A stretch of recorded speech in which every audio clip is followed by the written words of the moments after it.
আমি সুদূর জার্মানি থেকে বলছি। আমি আপনাদের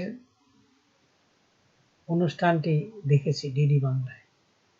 আমি প্রথমত ডিডি বাংলাকে ধন্যবাদ জানাই যে তারা সব সময় আমাকে বিভিন্ন অনুষ্ঠান আমার চ্যানেলে পোস্ট করে থাকে এবং আমি এটা দেখেও থাকি। এবং এই ডিডি বাংলা জলপাইগুড়ি এই অনুষ্ঠানটা আমার চ্যানেলে পোস্ট করেছে এবং আমার দেখার সৌভাগ্য হয়েছে।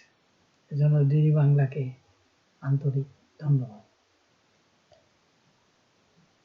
1900 আমি আপনাদের এই জার্মানি থেকে আপনাদের অনুষ্ঠানটা সম্পূর্ণ দেখেছি। 1961 সালে 19শে মে আসাম রাজ্যের বরাক নগরে, বরাক উপত্যকা বলা হয়ে থাকে, বরাক নগরে বাংলা ভাষার প্রতিষ্ঠার জন্য যারা জীবন দিয়েছিলেন, আমি আমার রইল তাদের প্রতি শ্রদ্ধাঞ্জলি, বিনম্র শ্রদ্ধাঞ্জলি তাদের প্রতি, যারা এই বরাক নগরে বাংলা ভাষা প্রতিষ্ঠার জন্য জীবন দিয়েছিলেন। ঠিক আছে, তো আমি একটি গানও গাইছি। আমি বাংলায় কথা কই, আমি বাংলায় কথা কই, আমি বাংলায় ভাসি, বাংলায় হাসি, বাংলায় জেগে রই,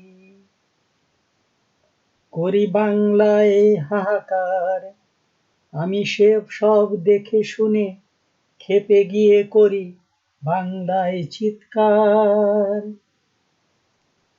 আমি একবার দেখি, বারবার দেখি বাংলার মুখ, আমি একবার দেখি, বারবার দেখি বরাক উপত্যকার সেই 11টি নরনারীর মুখ, যেখানে একজন মহিলাও জীবন দিয়েছে, একজন নারী জীবন দিয়েছে এই ভাষার জন্য। আমি একবার দেখি, বারবার দেখি সেই নরনারীর মুখ।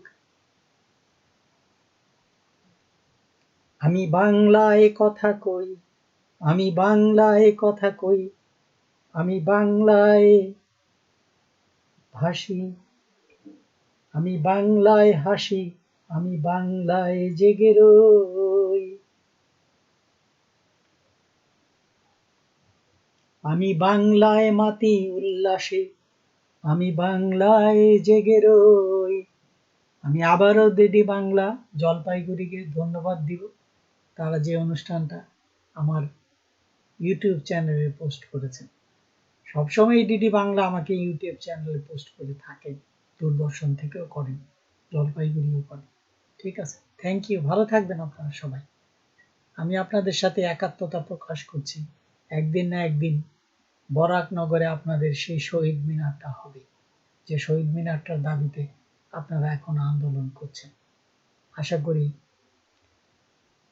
আসাম সরকার আপনাদের এই দাবিটি পূরণ করবে এবং ভারত সরকারও এই দাবিটির প্রতি আনুগত্য প্রদর্শন করবে। থ্যাংক ইউ, ভালো থাকবেন সবাই। তবে দাবি আদায়ের আন্দোলনটি চালু রাখতে হবে, থেমে যেতে নাই। ঠিক আছে, সত্য একদিন প্রতিষ্ঠিত হয়, এটাই সত্য।